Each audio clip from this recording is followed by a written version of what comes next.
Hi, I'm Rob Cram, and today we're going to take a look at Hitman Absolution. And we're looking at the contracts mode. This is one of the contracts that I've been working on. So basically, I'll talk you through how I created this contract. This is after several attempts. So I can mark the first target. It's very easy to do. Ones that you can target are highlighted. And you just press Y.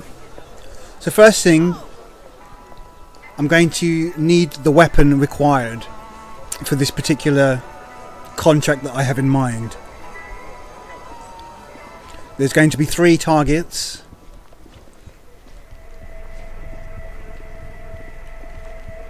So firstly, I will take the remote explosive. I'll ignore this guard completely. No need to lose points by knocking him out. And now I'll move on to mark the second and third target. So the second can be seen in the window.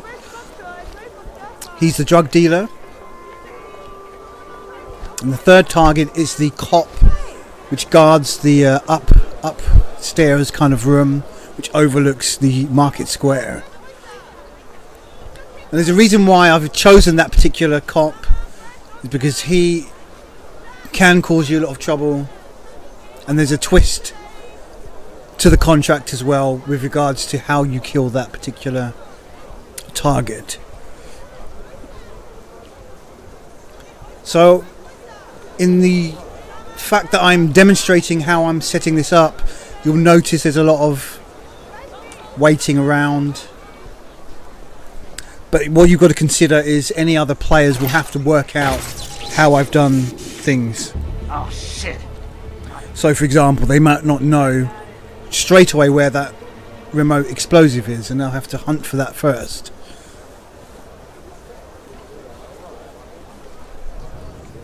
Yeah, I got skills. So we distract the guard. I can't fix this. So ignoring him completely for now.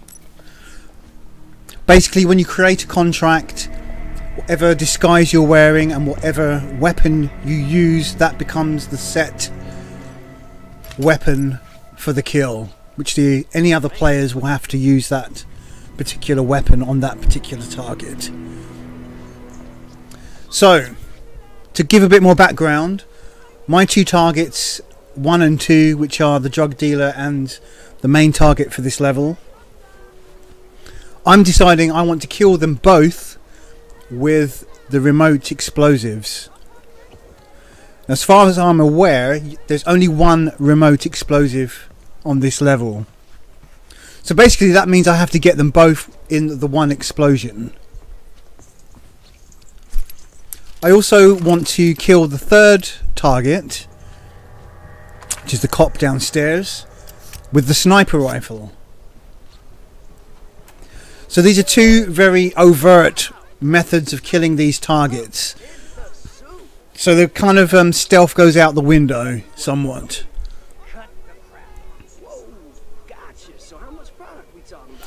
So you've got to wait for them to have their conversation. The drug dealer runs off to get the stash.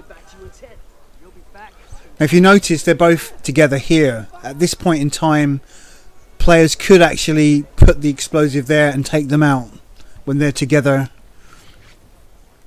in the market square, but I wonder how many casualties they will have, and that would possibly lower the score. But again, you'll see at the end there are also some restrictions that are placed on things like casualties. So basically players will have to work out how I've done this and then try and see if they can improve it by doing it slightly quicker. I'm not sure if that's possible, but there's always a way. So we'll come back and keep an eye. There's a lot of waiting around here. You've got to wait for your targets to be in position. I think the reason why I did it this way was because it reminded me of some of the older Hitman games where you could wait and bide your time until the moment was right and then set off your trap and take out your targets. So it creates a kind of tension.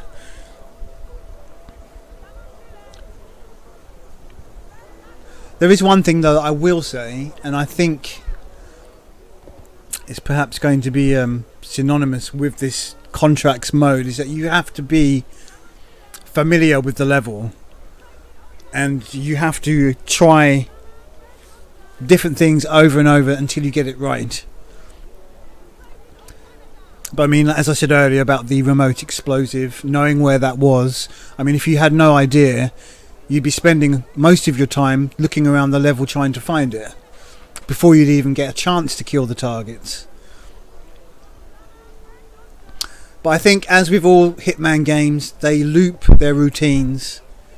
So if you miss the first chance, you get a second chance as well. And with the contracts mode, it's all about time and getting it as quickly as possible.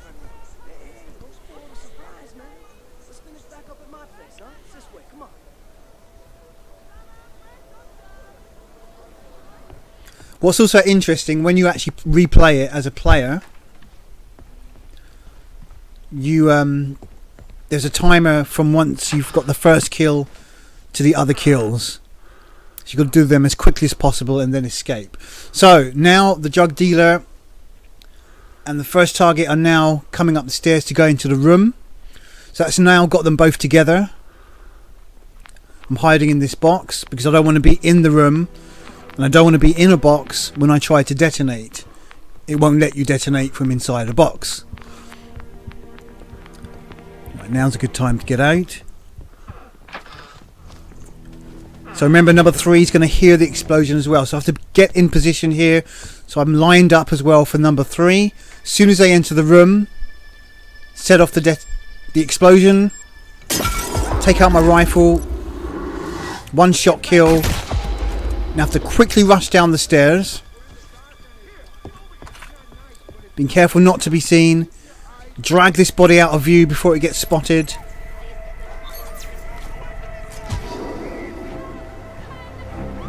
And hide this body.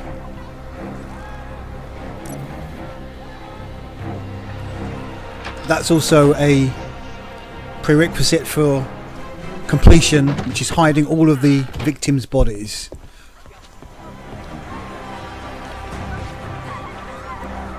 So quickly grab the drug dealer, put him in the container.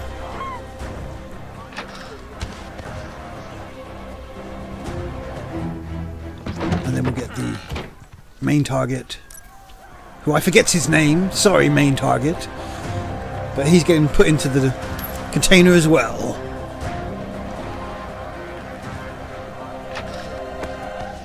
Okay, so that's now hidden all 3 of the target's bodies. And now remember, I was doing this live, so I wasn't sure whether I could actually escape using the standard outfit. Remember, I've not actually been spotted by anybody, but they are suspicious.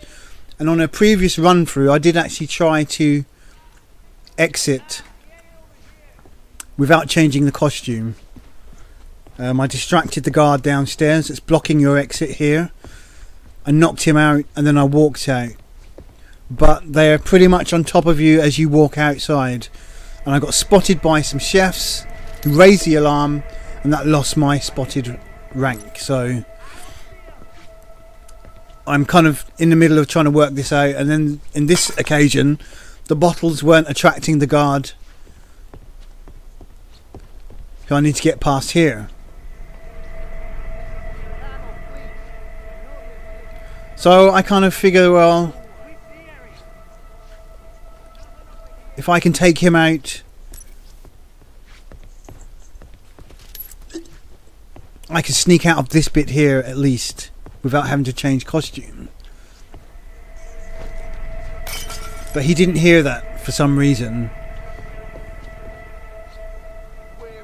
Maybe just too far away. So I screwed that up. I could go back upstairs and get another bottle and try again, and then I just figure, well, okay, for this occasion we will change into a cop outfit, the guy we killed earlier. And we'll do it the easy way. Now remember, as far as the game is concerned, I've not actually been spotted. So I have to now carefully walk out, being cautious of those meters, making sure I don't get into the direct line of sight of any cops. I could make a quick escape that way. I decided to make the challenge a bit more tougher by using one of the exits further away. So you can see when you get close to another officer, if they're looking at you, that meter suddenly rises until you're almost spotted. You can use your Hitman powers, your instinct, and prevent that briefly, which is what I'm doing now, just for the final few steps towards the exit. So as far as the game's concerned, I've not been discovered or spotted, but somehow it said I had been spotted. So there's the requirements. Okay, I'm Rob Cram. Thanks for watching. That's Hitman Absolution Contract Mission.